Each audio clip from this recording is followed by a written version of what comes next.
Hi guys, Asmo here, and today I have for you a quick video explaining how to take advantage of some of the crafts that you can get from Harvest. Some of the crafts that people are really undervaluing are extremely powerful.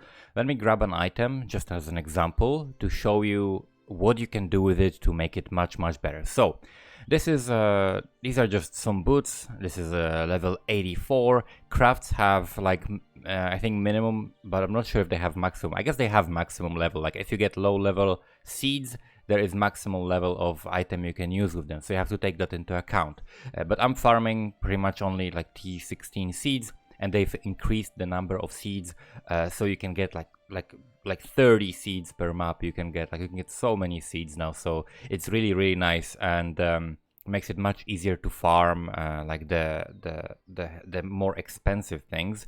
So let's grab these boots and go back to the Sacred Grove, and let me explain what you can do with them and how to use them. So naturally the different colors have different types of crafts, right? So some of them have physical, some of them defense, different elements, some of them have life crafts. So the thing that I recommend doing early on is checking the crafts that you have, and unless you have something that you can use right now, storing the energy, and you store the energy in these storage tanks. Of course, first you need the infrastructure, right? So that's the first thing I recommend, but I had that in the video before.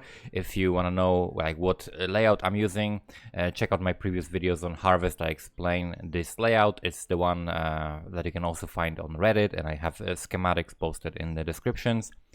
And if you have enough storage, then you're gonna be able to grow some initial T2 seeds.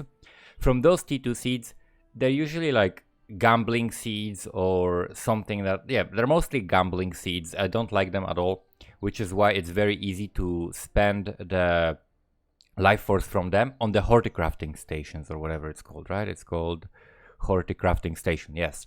And you want to get a couple of those for each color, so that you can store the most valuable and powerful crafts. And those include, for example, targeted annuls, right? So these are targeted annuls. For these boots, for example, because they are sorcerer boots, then I do want defense modifiers, right? But I don't want life modifiers. So if I had remove a random life modifier from an item, that would be amazing to hold on to, because I could then remove this 23 life from that. That would be the targeted annul. So I would keep the 25% movement speed and 44% fire res. And then the energy shield, what I would do with that is I would look for, on the yellow ones, you can have a reforge, not reforge. You have like remove random blah blah blah modifier and add a modifier of the same time. So that would be defense, right? So on these boots, you would probably like roll percentage or flat maximum energy shield.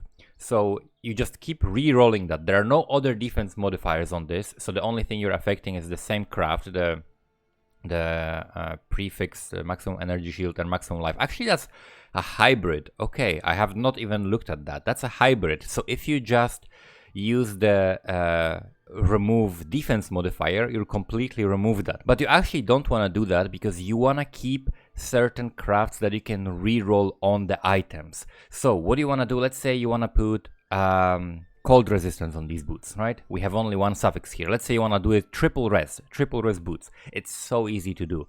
Basically, you craft cold res on it, and then you wait until you get remove cold modifier from an item, add another cold modifier randomly, right?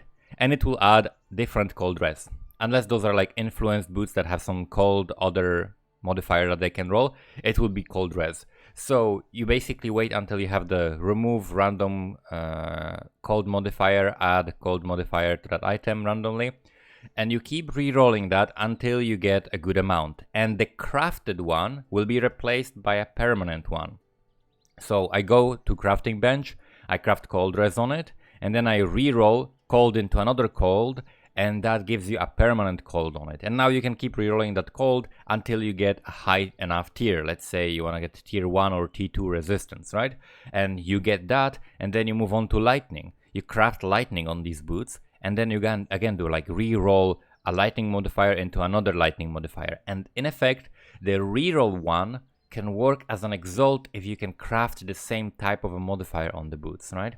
So for example, if I had the defense one, if I had the remove a random defense modifier, add another random defense modifier, then I would use it on that, and that would act as a reroll. If I didn't have any prefixes with defense already, like with energy shield or evasion or whatever, then I would just craft energy shield on it and then do the reroll with that, as effectively gaining an exalt, right?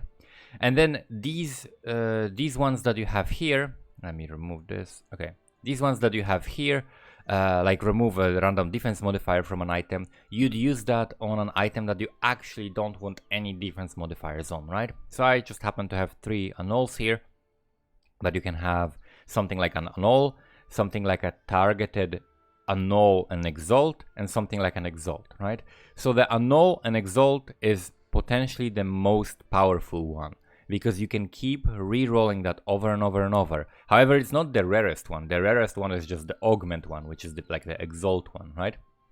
But the other one that is a reroll is actually more powerful than exalt, because you can keep trying to upgrade the same stat, right? The same type of modifier on an item.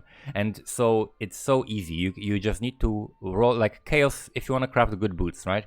You chaos spam the boots, or even alch spam the boots until you get movement speed you want. Let's say 30% movement speed. And then you keep crafting and re-rolling resistances, so you get 30% movement speed, you get triple res on it, that is very strong, right? And then you can either put life or you can put defense modifier, right? And for defense modifier, so you can have like, you can have life and armor, life and evasion, you can have double evasion, you can have so many things, right? It's absolutely crazy. And then of course with influenced items, there are way more mods that you can target with these different specific tags, right? So I think that is something that definitely is underutilized. And also if you have the reroll ones, let me tell you, like people saying that the reroll one are just a chaos, they're more like 10 chaos or like 20 chaos, because you're targeting a mod that you would have to roll like 10 times in order to get. So that's why they're actually more valuable than you realize. And you should definitely be using them if you want to chaos spam something. Like if I wanted to chaos spam these boots in order to get the movement speed, right? Then if there was one with movement speed, then that would be so much better, right? If I was making a weapon and I wanted to like roll like some prefixes with physical damage, then I would definitely use I guess it's the purple ones have physical or attack one. One of those definitely has it, and you can just get it much more reliably than using it from chaos, because you're targeting that stat. So it's not just a chaos, it's much more valuable. And same with the other one. The reroll one is like the most valuable by far, and it's kind of crazy how insane items you can make. Like you can make 30% movement speed, triple res, high life or energy shield boots in solo self-found, no problem. Like no problem, easily. This is the most insane solo self-found league that they could have possibly made. It's absolutely crazy. That's it. Hopefully this is helpful. Hopefully it will help you craft some insane items, and all you have to do is just get to higher tier maps and farm, and you're gonna get so many seeds now. Thank you guys for watching, and see you next time.